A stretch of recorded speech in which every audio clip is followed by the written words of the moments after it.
It's been an honor to be part of this amazing platform, something which I'm proud to be part of.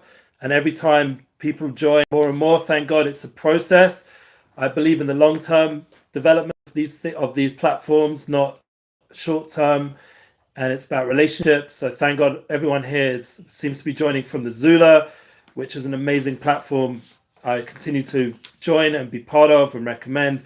I wish more people out there would know of its benefits, and also PulveREDU and all the platforms together with Jeff Pulver and Lauren Pulver. Amazing honor to be here, and I'm internally grateful for during this almost 2-year time period now of Corona Challenge. It's been, you can't even put it into words how much we've all gained, and we've had a lot of tributes and appreciation moments. So this is not the time now, but just as we begin today's United Souls 3rd episode of the 2nd series, and I'm proud to say Jonathan's been there the whole way, and that gives him an extra insight because he's seen the first time round. We will do a little catch up of the first 2 episodes just so we make sure we're not missing out on our new guest and first episode of. We really want to capture both of those special moments. The main point that this course is focused on, the mission statement, is to strengthen the soul level, because the soul level gives us keys to everything. It's really the purpose we're here. It's important to know what we're doing in this world for. We're not just a ball of flesh and bones flying through, space and of fire and all this, thing going on. There's actual purpose to what we're doing here. The soul has that insight. It's not for me to tell you specifically what your specific mission is, but the key is also to know that once you know your soul level, you will be able to unify with other souls. So that means a life of more unity, of more togetherness, of more oneness, of more fulfillment, happiness, joy, all the good things people seek in this generation, in the 2021 generation. We're already in 2021. Can you believe 2 years of dealing online with Zoom and less in-person experience? The blessing was I was in person last week with, a few weeks ago now, with Jeff and Lauren. And that was amazing to see them in New York. It would have been a pleasure to see you all. And I hope next time I'm in Miami, New York, or probably most likely LA as my next visit, I'll be able to see more of our friends from our community in person. It's a whole different level to touch base and actually hug and be in the same room as our wonderful people here. But until then, we have the comfort of the United Souls level to understand that we are connected anyway. Fine, we have internet, we have technology, but also on the soul level, we're connected. And that's important comfort. I haven't seen my parents with my children for over 2 years almost. And I'm sure there's other people here who haven't seen people they love. But there's a comfort that we're souls. There's also the idea of loved ones who are no longer with us physically, but we have the soul connection. This is a different way of looking at life that can give us a much more expanded consciousness. And if we apply these tools correctly, should enhance our daily life. And that's really what's going to be today's episode. But first, we'll just go over quickly the first and second episode of the series of being proactive rather than reactive. That's the first part of the course. You have to realize that your soul is here to do kindness and to make a difference in the world, to make change that's positive, and to not react to the things around you, but rather to have a larger view of life. We did mention that means taking responsibility for yourself.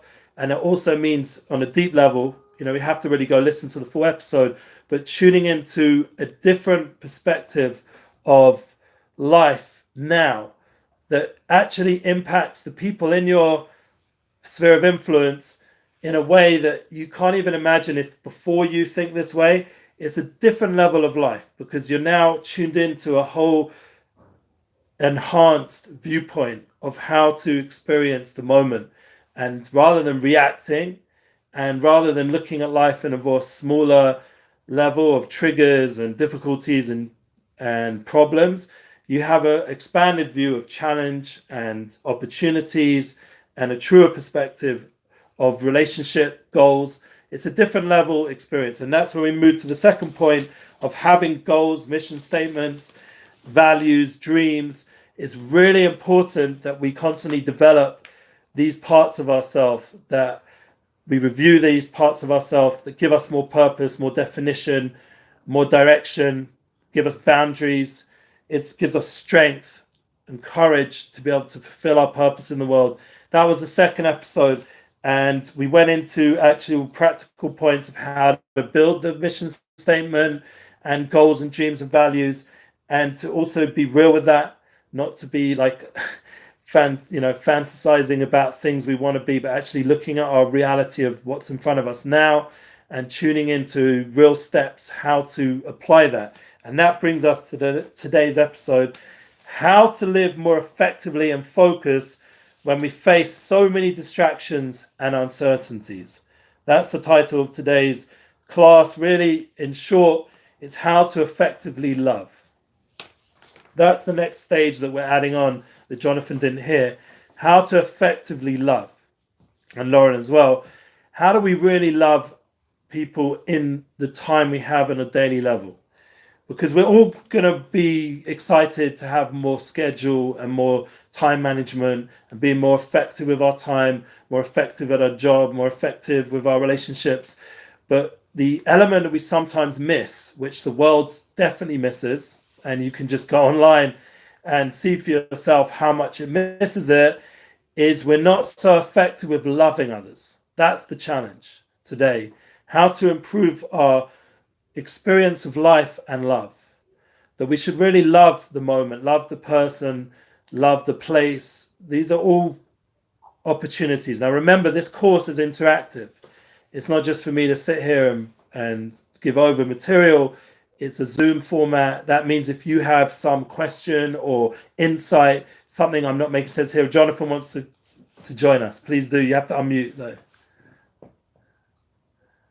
Yeah, we just wait. There we go. Okay, so what type of love are we talking about? Because you always hear agape love, unconditional love, right? Like there's people clearly don't understand love. Yeah, so love is really important to be defined. How you can break down love. I agree, because it can get very vague, some of these concepts, and in order to be effective and bring it into our daily life, which is one of our goals of this course, not to have just this soul, like high level, thought level experience, which naturally I'm like that. That's how I work. My challenge, and thank God that's why this course is together with my soulmate. It's not just me by myself. It's a combination of my wife, who's much more down to earth, more as Jonathan's asking us to do, to define things, to bring it more into reality. So we're going to go into the kind of love that makes a difference today, and not maybes and not could be's and feelings that are wishy-washy. It has to be very real moments of love. And I'm going to get into some examples, but first I just want to read a little bit from last. Can I tell you my teeth thing? Yeah, go on. Look. Oh, this is what I got for my teeth thing. Yeah, what did it say? Wait, can you see it? When your inner and outer worlds harmonize, your relationships do too. Perfect. So that's another important element of this course, and that's why the interactive aspect is so important. So Esther's bringing us something really profound, that as we're sitting here, she's drinking a cup of tea, and it's talking to us exactly what we're doing. And that's really important, to not desensitize ourselves to the flow in our life.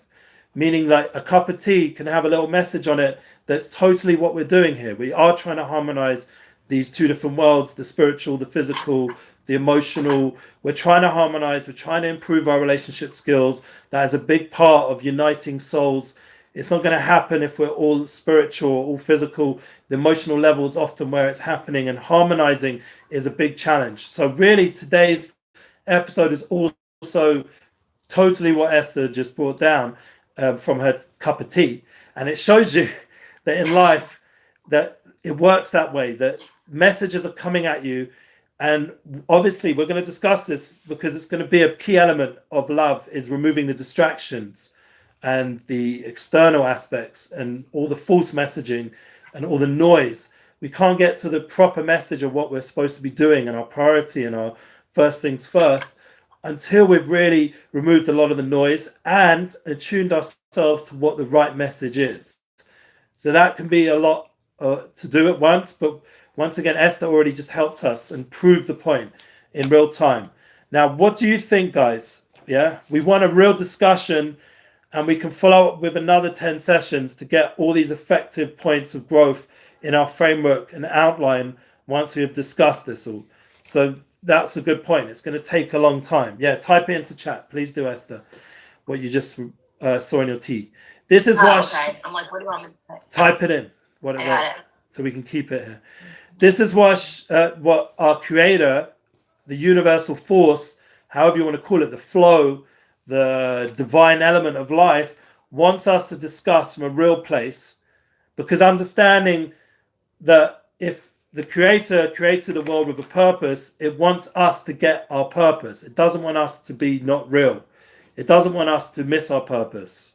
It would be a big shame you give someone a purpose and they completely miss the point. Like, that's a very painful experience when you're like a teacher or an educator or a parent or a boss, and you're trying to give people a purpose and they're like just not getting it.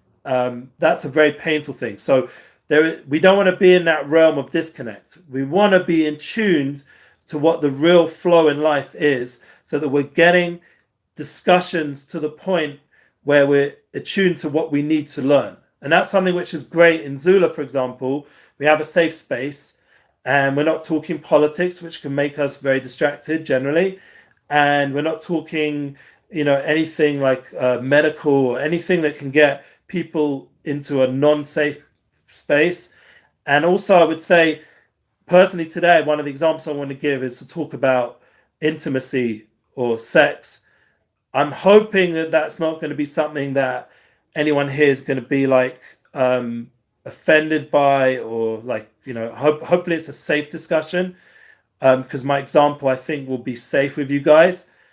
So that would be one of the examples that I want to be real. So I'm going to talk about something that's very real to people. Intimacy is a real thing.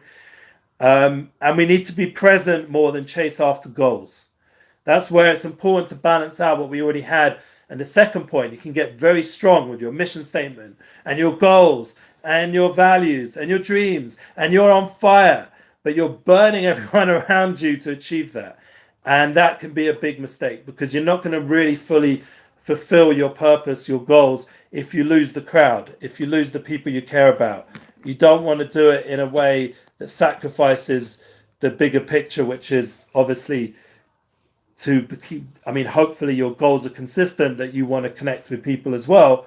Usually people's goals are, as a human, you need to connect to other humans. It would be a pretty lonely journey without that. So once again, I'm making a lot of assumptions, but my assumptions are based on knowledge. They're not based on theories. They're not scientific or something. They're real life experience.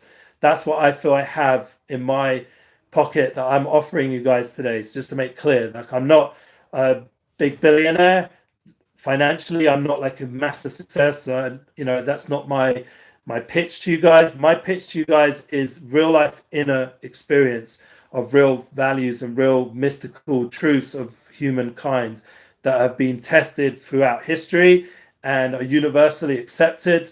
And we all need to work on this. And I know myself how much I need to work on this and how much it affects my life. Even if I was a billionaire, and we'll discuss this, because I was just listening. I'll just throw in an example. First example for today. Ed Sheeran just did an interview with one of my mates, a guy called Chucky, online. I don't know if you like Ed Sheeran. Anyone here likes music? Ed Sheeran? You know who he is? Yes. Okay. He's a Englishman like myself, and he's a good singer-songwriter, someone who my family very much like and have done some work with in London and England, UK. Anyway, he was on a show of a guy called Chucky, who I've done some work with through Nissan Black. It was on Vice. I don't know if you heard of Vice. Anyway, the point was that Chucky was interviewing him on his own channel, and one of the things that came out, that Ed Sheeran was going from success to success, achieving all his goals, his dreams, his mission statement in life to be the most biggest songwriter, and really achieving it on the highest levels. And we all know the amount of awards he's won and the amount of following he has, and there's so many points of success you can talk about with Ed Sheeran. But the thing that he said very strongly that was really painful, that he'd seriously screwed up his life, in personal level. and that part of his life was a complete shambles, and he wasn't fulfilled in that way. So he was saying to Chucky that, that's now he's 30 years old, and he's starting to gather his whole personal life together now. This is the focus, especially the last few years. We had a little bit of for the music world, we had very much a big break in the flow of pressure and work. So we could really gather our personal selves together. And like we've done here in Zula and all the different things, I've written my book, United Souls, the course. These are opportunities that Ed himself, he got married, he started to rebuild his personal life at a better level. So it wasn't just all about the external success. It comes back to what we're saying here. This course is about internal success. Yeah, that we have something that is internally important. I don't know if one of our friends left the course. I don't know. Maybe they'll be able to. She did. I think she's having a hard time with her Wi-Fi. Yeah. Thank God it's she not me. She texted me that initially. Okay, she'll be back. She'll come back. Does Lauren need to let her in if Lauren's there? Lauren, are you there? Yeah. Okay, cool. She looks like she's there, so it should be good. I just want to make sure we don't lose her. I am here. Maybe. Okay, Camille dropped out. I know, I've been watching. She tried to come in on a different device, but it didn't work. Oh. So she'll try again. Okay. We're good. There she is, just trying again. Okay, amazing. I got you. I'm just trying to fight with this photo. You're the best. Love you. Okay, Camille, we'll just go over this last example of Ed Sheeran, that he has achieved the biggest success externally, but his last 2 years of his life, he realized he needs to focus on his personal, his inner, because his inner life was a shambles, his personal life. He said this publicly. This was just 2-3 days ago on one of my friends' podcast, Chucky. So he said basically that his inner life is what he needs to focus on. And this is what we're doing here. We all agree using time effectively, prioritizing correctly is important. But are we going to learn an important thing is to trust our inner voice? So this is something which, I've been involved with the addiction world. As I mentioned, I was in Miami in a detox with one of my good friends, Gedalia, and we helped my influencers. On my points is we all know, and as another example, that the addict's voice is pushing forward a very true need. And instead of filling that true need, they're finding other ways to fulfill that need through drugs or sex or gambling, all these other nowadays, or internet addiction or whatever it is. Everyone has their level of whatever it manifests is. So our inner voice is saying, I need something, I need truth, I need value, I need connection. And then we fill it up during our schedule with things that are not priority, that are not important, like Netflix binging and stuff like that. It's one of the reasons why I've cut my Netflix account again. I'm not going there, because it just eats up time. And it's not necessary. Like those late nights affect you. And one thing I've for sure stopped is any binging. There's no Netflix or anything, no online binging, nothing more than an hour and a half, the most. Once it goes past that point, it's eating up too much time. Like you can't put your life onto these machines that long just for entertainment purposes. There's real people, there's real opportunities like exercise and 100 other things we'll talk about that time is needed to be used for. This is where we start getting more practical. Knowing who you are and not comparing yourself to other people and their realities, you truly know what is good for you. Set boundaries emotionally, physically, financially, and spiritually. And all of this requires examples. Yeah, perfectly written. It was written like in the middle of the beginning of the epidemic, and thank God it's still totally applicable. Everything that my wife and I wrote down together, and I thank her for being a big part of this.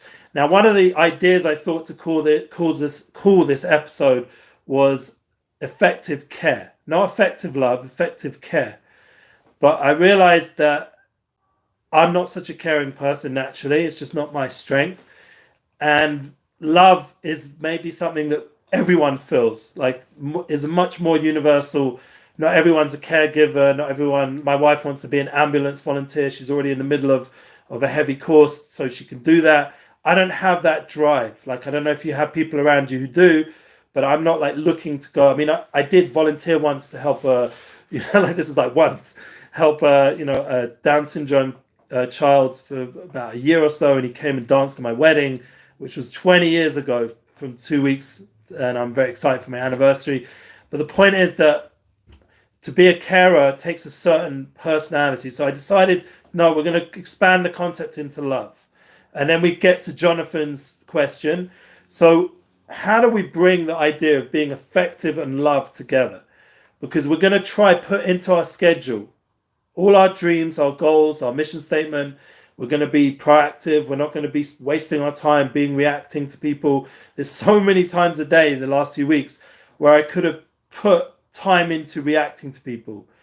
Ego conversations, conversations of pain, chasing people about money. There were so many times I could have wasted my time and not been effective and not been loving and been completely consumed with these kind of negative outlets.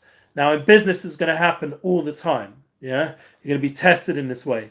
The question is now, once again, how strong is your resolve to be proactive, to be focused on a larger goal of spiritual, soulful intent, a more kind, mindful life approach, and how much you're going to therefore stop that constant need to prove yourself and prove your ego and control situations instead of going with the flow. So once we get clear the goals and the mission statement, what we're here for, which for me personally, experience of life, experience to unify with other souls, to bring that message global. It shouldn't just stay with me. It's not enough that I'm into this message, because in the end, the world is going through chaos and I don't want to see it continue to go down that path, and it's affecting my life. It's not like back in the day you could say, no, it's okay, I'll just take care of myself and it will be all right. Like, no one's going to force this upon my children. No one's going to force this upon me. But now we're at a time where the authoritarian governments and media, and this is not based on any like craziness, it's just based on daily life. They're impacting us and telling us what to do, and in so many ways, and they're saying it's for our own benefit, but really it's going past the boundary of what we all know as democracy and liberty. So we're in a world right now where we're confronting that. So I can't just sit here and just say it's okay, I'll be all right, because I'm not going to be all right if I just keep sitting here and ignoring it. So there is a push from the outside to affect change externally, but it's only going to be effective if it's coming from internally. And that's why, once again, if we're not tuned into the internal voice, the inner goals, the inner purpose, then we're going to get distracted externally and we're going to lose focus, and we're going to spend too much time once again discussing the politics, the current crisis, the current this, the current that, and we're going to lose time again. Like, you could spend hours on Twitter feeds instead of actually doing something about it on an internal level, because once you're sorting yourself out internally, that is the best way to impact change externally. And the world has forgotten that. The world is for sure forgotten that, because look at the way policies are done, look at the way politics run, look at the way the media functions. It's all about externalities. It's not about internalities. So we have to make a change in that way. And the only way it can begin is with ourselves. And that's why the first step of this course, the first 3 episodes, are all about private victory and going from being dependent, as Stephen Covey so wisely wrote in his book, and moving into independence. That we're no longer dependent on other people around us to make these kind of choices. We're no longer dependent on the environment around us to make these kind of choices.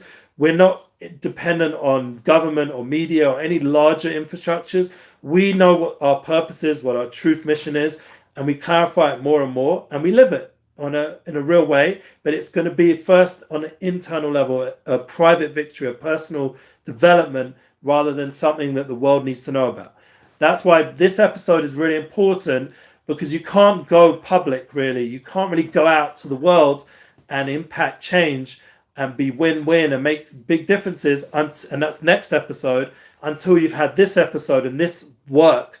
And that's why, thank God, we have another 2 weeks before the next episode. We can work on this, how to bring these first 3 aspects together, being proactive, making sure we're focused on our purpose, our mission, our goals, our dreams, and then bringing it in effectively into our schedule. So now the rest of the class is just going to be about bringing it into our daily schedule, into our daily life. That's the next of this session. So before I go into that, has anyone got a question on this introduction to everything we're going to discuss now? Feel free. This is your time. I'm here for you guys. I'm here just to interrupt you when I have a question. Yes, please do. You don't have one right now. Okay.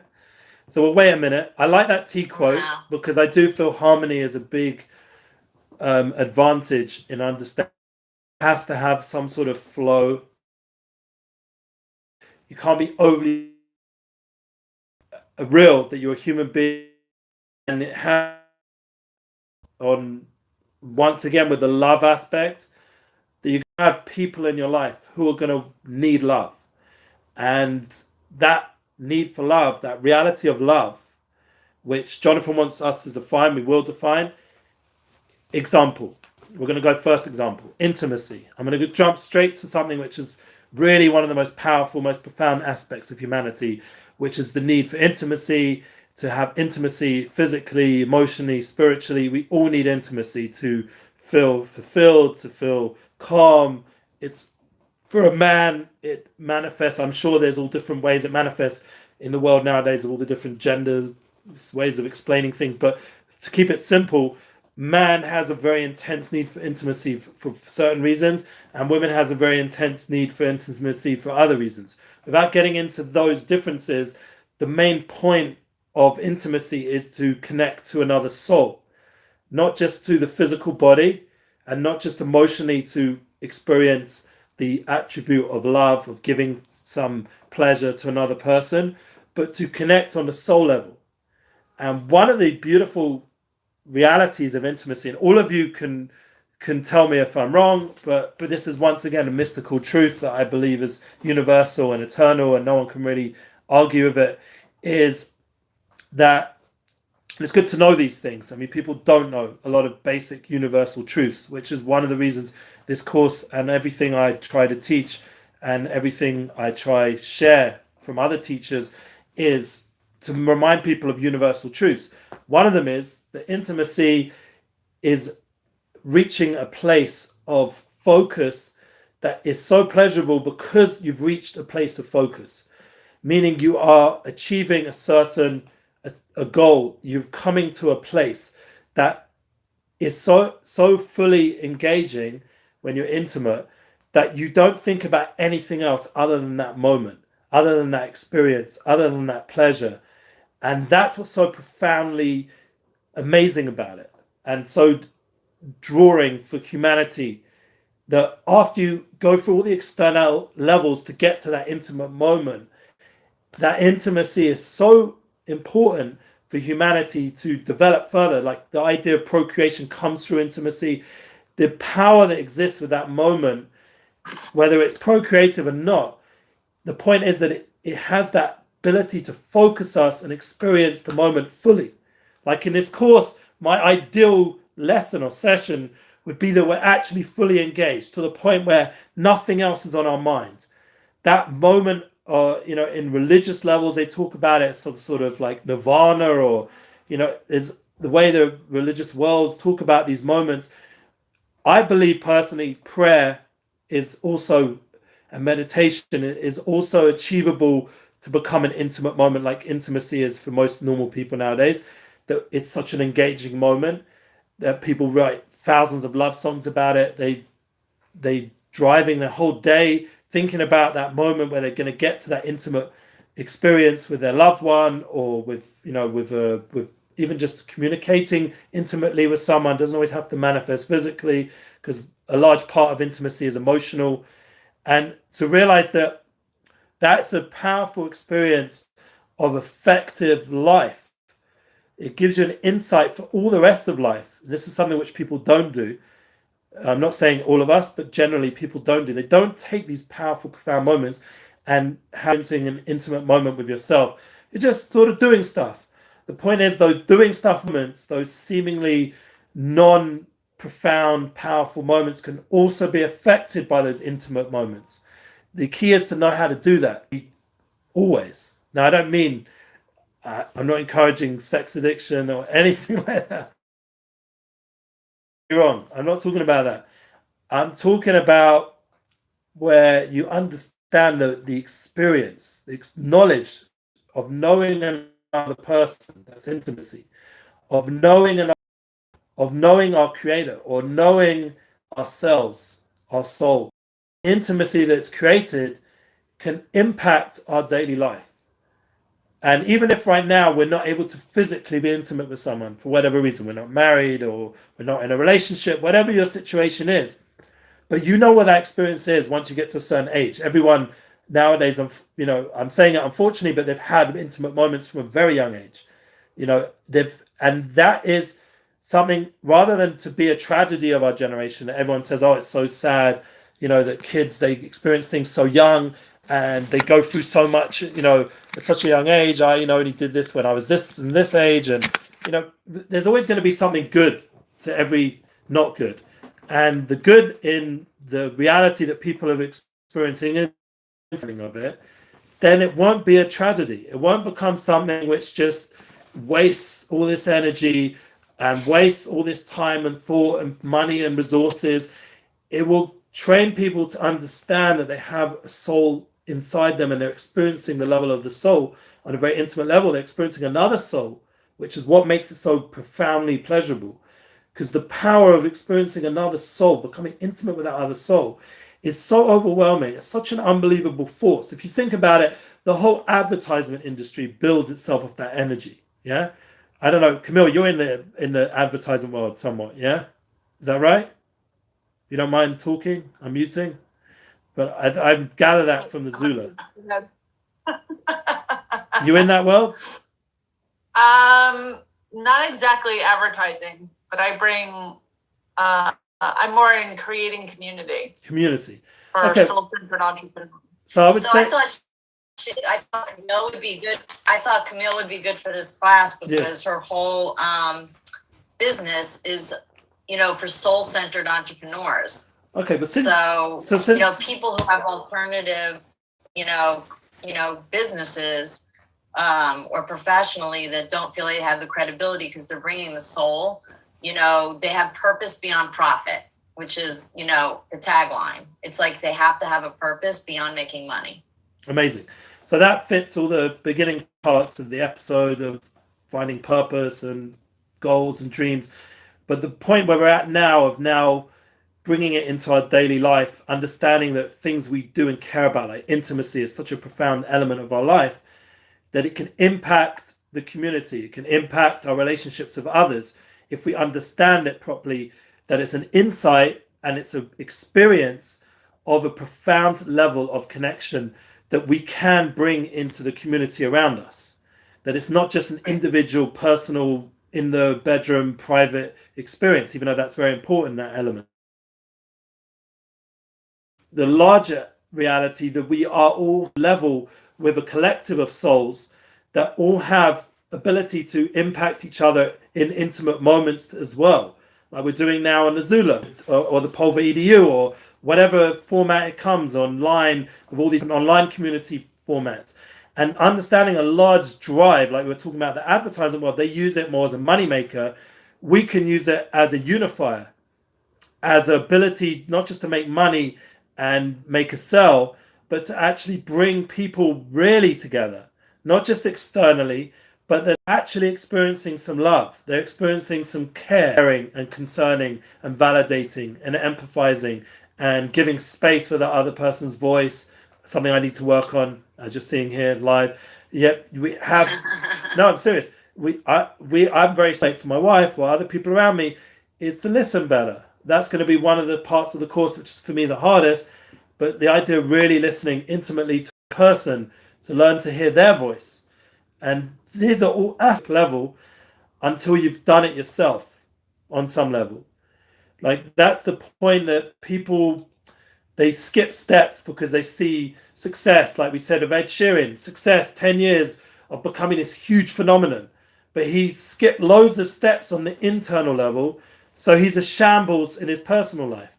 And this is him speaking himself.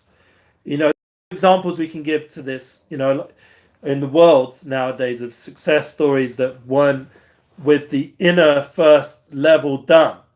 And one of the things the world does, and it's actually a big test, a big trial for humanity, is it gives you a big giant testing ground, and it says, look, I'll give you quick success. I'll put you out there as a famous personality. But the sacrifice is you're not going to have time to find yourself. You're not going to have time to build a healthy sphere of influence. I'm going to give you your sphere of influence. It's going to be my business contacts. The industry wants to control you. It wants to have all your talent and creativity under its contract. It's not allowing you freedom of expression, etc., etc. Just look at it nowadays. It's full of stories of success stories who basically, I mean, you just go onto Netflix, unfortunately, and just look at, a bunch of documentaries that have just come out recently about Britney Spears or any of these people who were huge success externally, but internally a complete failure, in their family life and everything else, in their well-being and their mental well-being. So we have to understand that the world's pushing to skip all those steps, and it's even buying you off. But once in a while, as we mentioned a few weeks ago, there's going to be someone like this girl we had, Jewel. Her name was Jewel. She came on to Joe Rogan's podcast, and she demonstrated again and again that she said no to the success externally. I'm first going to sort myself out. No, I'm not going to do this deal. Fine, she made mistakes. She's a human being. But there was a lot of holding back. I need to first gather myself before I go ahead in this next stage of my career. And this is something which all of us can be reminded of. If we're planning our schedule, we're planning our time management, we're trying to focus, what is my priority now? What is my first things first? That often it will be, to be effective, it will be, who do I need to love right now? Who do I need to focus on and be intimate with at this moment? Is it my wife? Is it my husband? Is it my boyfriend, my girlfriend? Is it my soulmate? Is it my child? Is it my business partner? I need to give some focus here on that person and experience the moment of that, what they're asking, rather than all the larger noise of pressures to achieve this and this and that and the external factors. I need to be focused on what's in front of me. And that is often the biggest challenge for our generation, when there's so much distraction and there's so much pressure to achieve external attainments and not to be functional right in front of us. And that could be to someone you've never met in your life, because in the end, we're souls. And if a soul's put in front of you, even if they seem like a soul that's very different to you in terms of how they're living life, and they seem like a soul that's not so much to do with your flow, they're not really in your market, your business, your this, your that. But if they're talking to you at that moment of life, or they're like involved in you in some way, like in a car situation or in all kinds of things that come up daily life, there's an opportunity to interact with another soul. It doesn't matter who they are. Right now, you've got to show that love again. Once again, be proactive. Bring into that love aspect that they're also needing love. They're also a human soul. They're also wanting some level to connect. They need a smile. They need some reassurance. There's always that opportunity to serve another person in a positive way, in a way that brings more love. And this is the kind of love that I feel that's really important to be effective. It's definitely unconditional. It's definitely more selfless. And it's understanding that is what most of humanity is looking for. If you get underneath all the layers, they really just want some positivity. They want some love. They want some connection. They want some validation. How many times in business, where really if you just give some positive energy towards that other person, that would accomplish more than all the strategies and all the different ways of making contracts and this and that. Just bottom line, just give that person some positive feedback, connect with them as other human being, give them that reassurance that what they're doing is valid, so that then they can go forward with that mutual respect. And this is something which, online is being shot at left, right, and center, because, it's all about how can I get one over another person. That's the opposite of what we're talking about here. And that's causing a much less effective experience of time. Life is a gift, time is a gift. And every moment of life is something that is the most precious thing you have right now.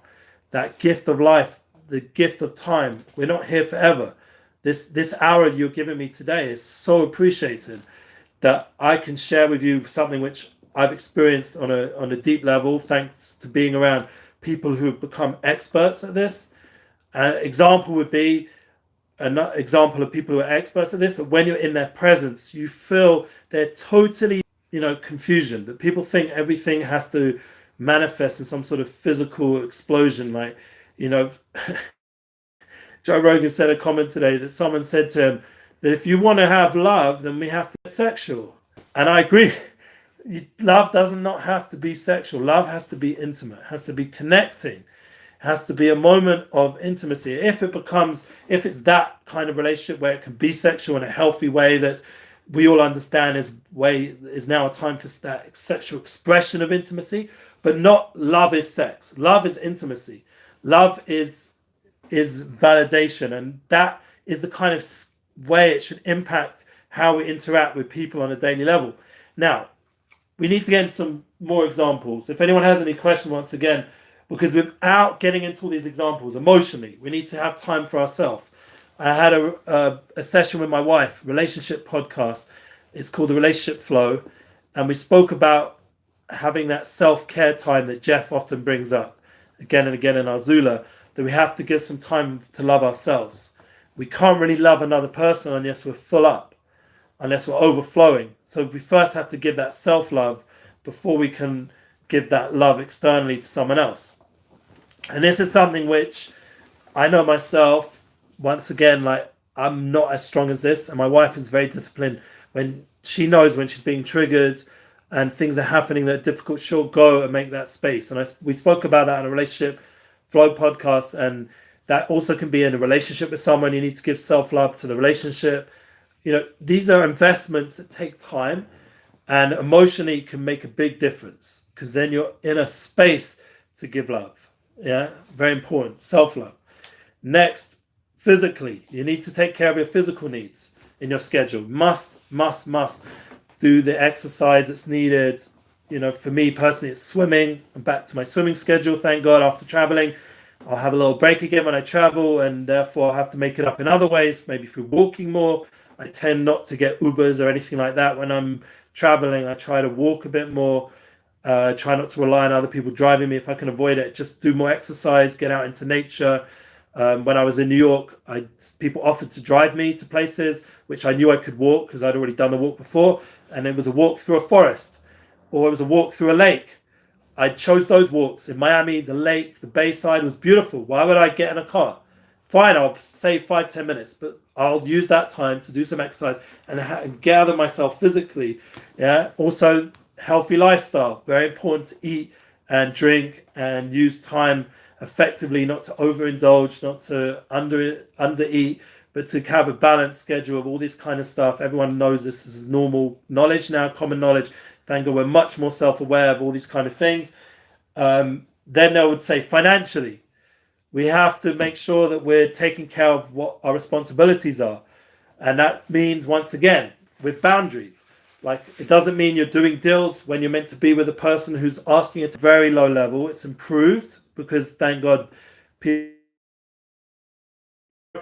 have culture here to become a bit better, but it's still crap. And that example of crap means when you're in space with these people, they are not giving you any focus. You come into their store, they'd rather you not be there. They'd rather be on the phone call or anything else but deal with the person in front of them. You get on the phone to take care of something, they're not interested. It's the opposite of customer service. I personally worked for corporate for many years in customer service, and I was involved with training and HR and all the different aspects. And thank God that was an amazing experience to improve my professionalism and emails and how to deal with customers and process people in terms of their needs and their requirements and serving people. It was an amazing insight. And it made me once again realize how crap it is over here, where they're doing the opposite. They're what? I wanted to come back. I wanted to come back to Israel. And now you're making me not want to. No. Like, that is a high level peeve, honestly. Yeah. That is a high It's a massive issue. And the government don't show that they're even trying to improve on it. Even the new government, you think by now, I don't want to get political, but you think that they would have got the point that this is a major issue for their global PR and everything else, but they just don't give a F, which Not giving an F is also something important. We've discussed it, like we mentioned about Joe Rogan one time, the not giving an F money, having the ability to not be so influenced by the outside world and you just do what you need to do. But I think on a certain level, they take it too far. And especially with customer service, when you're actually, the key to success is to actually serve the customer and not piss off. Why do you think that is? Like, why do you think that they're that way? Historically, I don't want to get into the whole Israeli problem, where did that come from? but it's coming from a war-torn country, a terror-torn country. It's coming from other cultures that were here first, that they, in order to achieve here, they had to fight for survival. There's a lot of reasons. Can it change? Yes. People like myself who live here, our job is to impact change. But once again, I'm not going to be able to do it until I'm doing it myself. So I have a choice. Do I become more Israeli and become negative customer service? Or do I maintain my standard of customer or even improve it? And slowly, the people around me start to realize, wait a minute, he's doing better than us because his customer service, his way of processing things and doing business is more professional and as is more universally accepted and is achieving high level results. So they start to say, well, I need to become a bit more like that kind of approach. And I think that's what's going to happen as time goes on. They're going to realize more and more, the more they interact with the world and everything globalizes, we become a little bit less Israeli, a little bit less, chutzpahdik, a little bit more, if you know what chutzpah means, but be a little bit more caring and kind and understanding. There's people in front of us that we need to focus on. So that's financially. In order to achieve financial success, you have to look at the opportunity in front of you and figure out what is your priority. What is your first things first?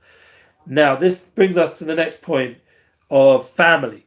You can't neglect family because of your need to succeed financially. It's a no-no. Family first is an amazing point. There's a whole book actually written about it by Stephen Covey. He was an amazing influence on my life. And he pushed forward the family first concept. Maybe it was for religious reasons, however you wanted to explain. I think universally, family, soulfully, emotionally, you're still connected with them. There's still voices in your head. You're still thinking about them constantly. And even if not family, whoever becomes your current family, let's say, your sphere of influence that's most important, just so we keep it for everybody, everyone in some level. There's the global family, there's your neighbor. Everyone has some sort of family experience. Who are the people closest to you? You have to have priorities on those people. There's a reason why they're closest to you, and to just run away from stuffing your face your stuff. Those people in front of you are there for a reason. They're souls who were put in your life for you to grow the most, and their opportunities and their ability. They're giving you ability to love them rather than reject them. And as hard as it can sometimes be, once again, everything we say has a balancing aspect. It has to be boundaries, and you have to make sure your sphere of influence is surrounded with people that are healthy for you. For sure, you have to filter out the negative aspects.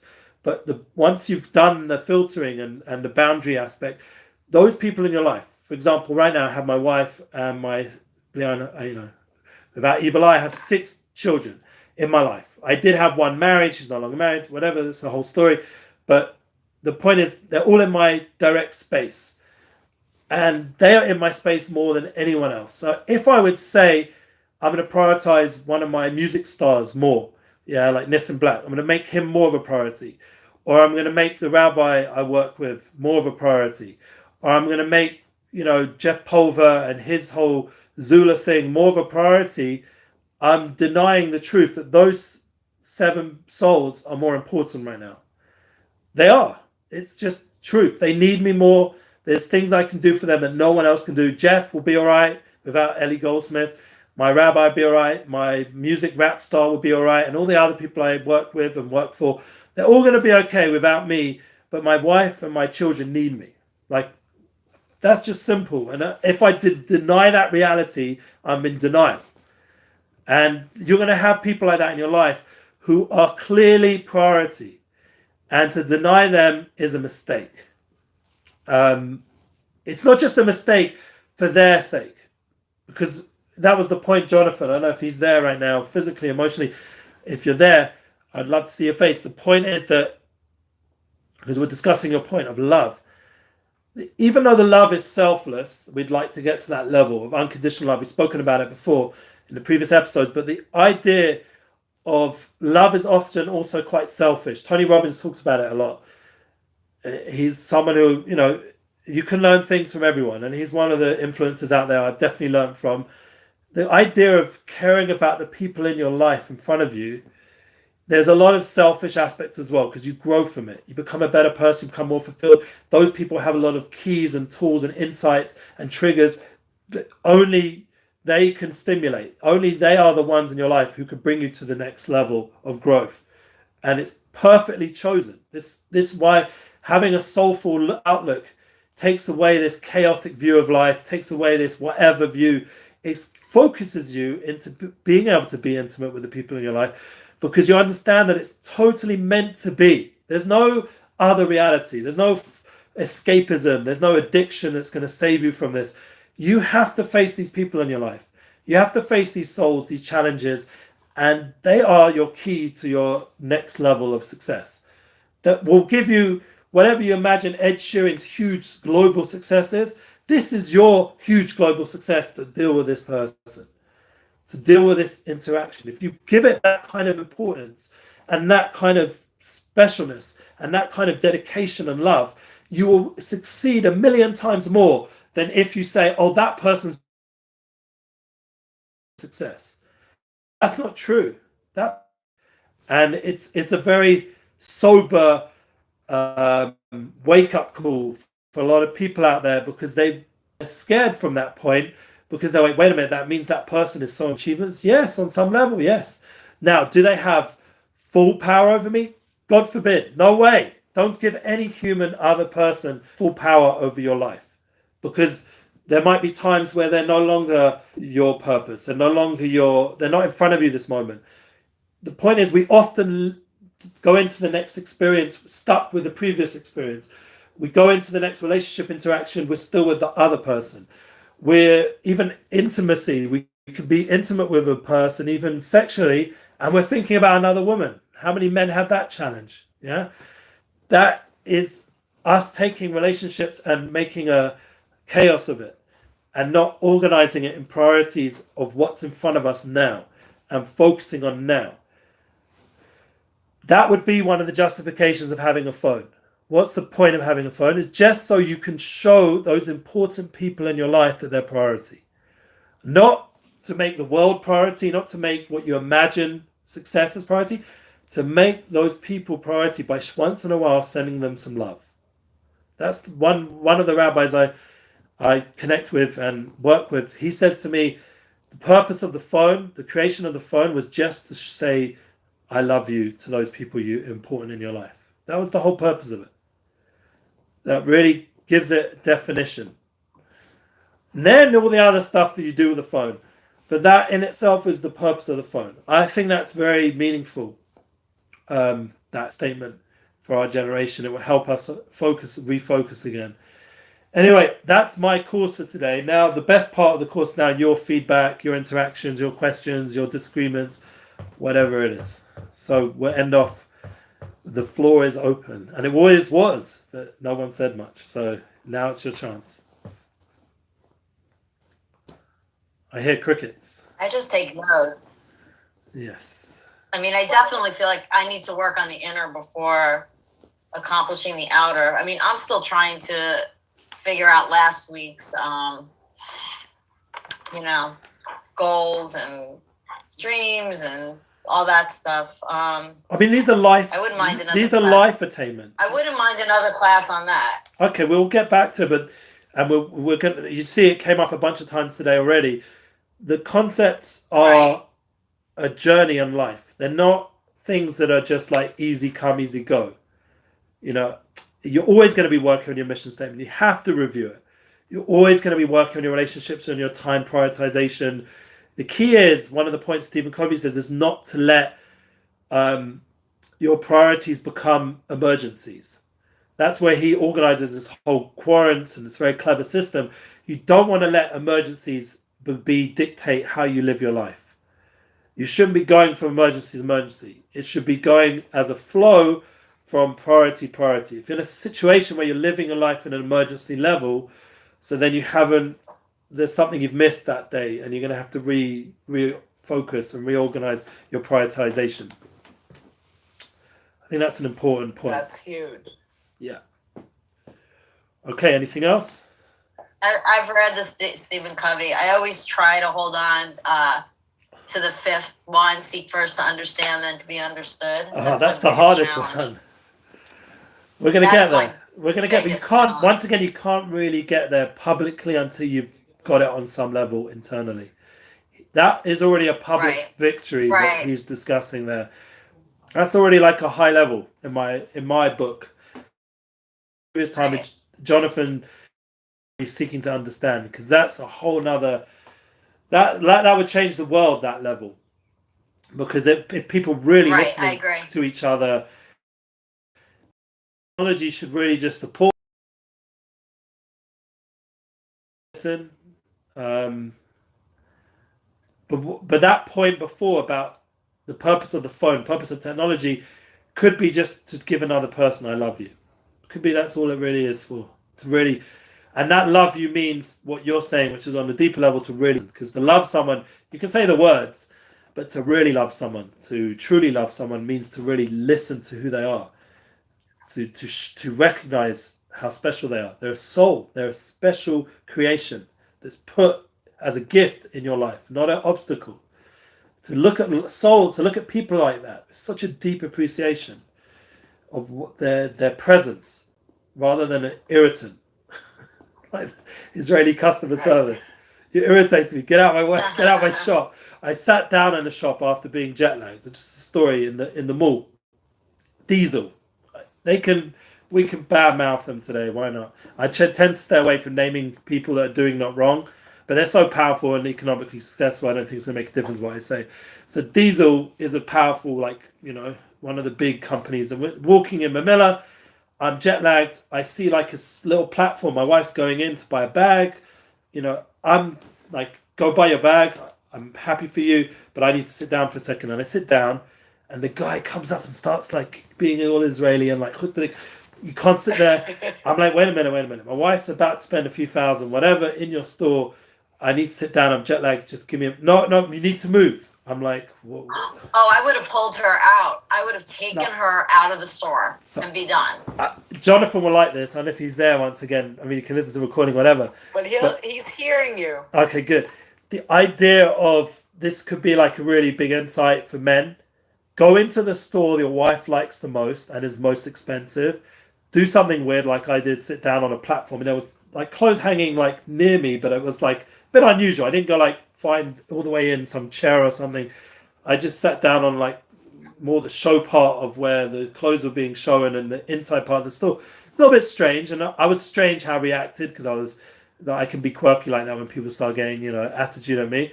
So do that. Go to an expensive store and watch how your wife will be so embarrassed, or whoever's buying their thing, and will walk out. And that's what happened. So I just saved myself thousands of shekels, and she went into a different store in the end, and she managed to get. Did he react when you walked out? Oh, he was happy. That's the Israeli mistaken mindset. He was like, "Good, I got rid of another customer." Oh my God! So, and how do they make money? I don't. It's a certain arrogance. They don't care. They don't care. So my wife ended up getting 5 or 6 items from a different store instead of that one item, because it's overpriced. We could have gone to Louis Vuitton or something like that and then got nothing, and then I'd have to borrow money or something. But thank God it was Diesel. And then there's other levels. We're talking about, this is Israeli lifestyle, yeah. So now, come. This is not America, yeah. So a week later, we come past, and my wife says, "I want to go back in there." And I'm like, well, you already got the stuff, so I don't think you want to go buy the bag.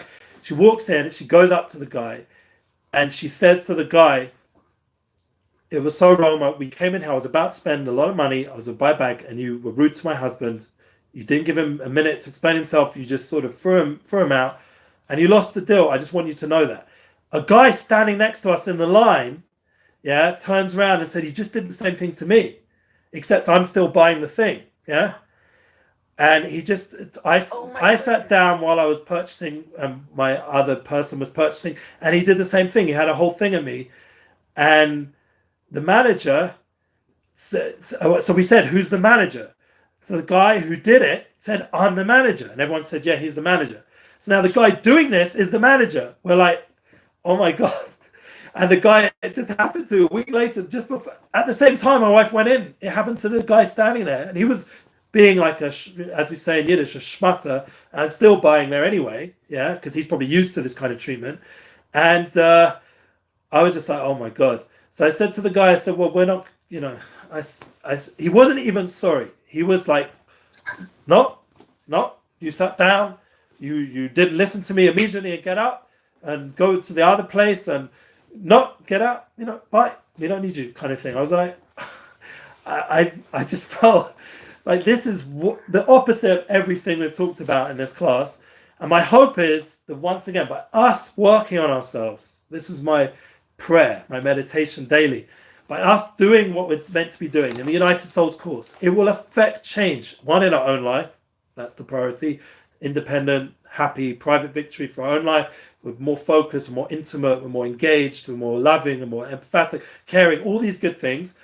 And it will go outwards, as we're going to go to the next episode, please God, in win-win, and we're going to focus on how to make it a private victory to a public victory.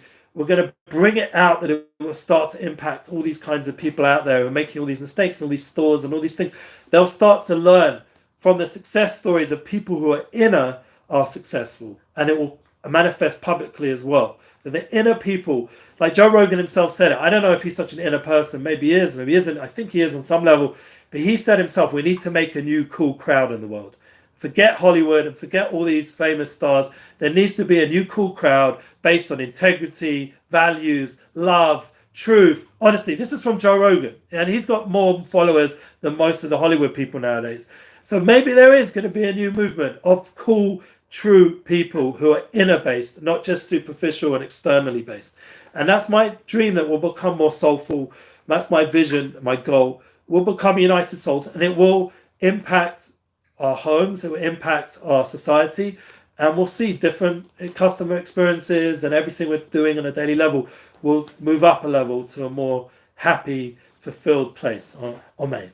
So that's my part for it.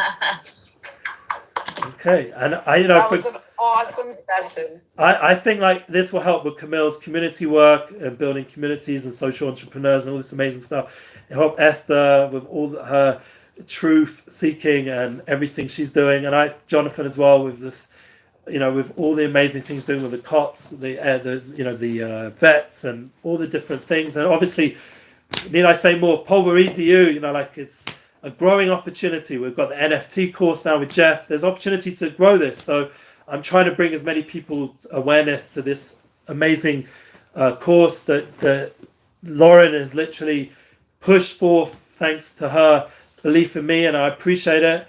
And I wouldn't be here without wonderful people like Jeff and Lauren. I probably wouldn't be anywhere near where I am with such beautiful friends, and I appreciate it very much. Thank you for being here. Thank you for your time. Well, Thank you, Ellie. It was awesome. it was wonderful, and thank you for taking your time, Ellie. I know it's a time difference and everything, but we love having you teach this class. And Amazing. I know. hopefully, Camille will be somewhere you want to come back to, and hopefully Jonathan will be back after his call. I'm going to end our class. I'm going to stop the video. Yes, please do. Amazing. Recording stopped. And the thing, you'll all receive a copy of the video within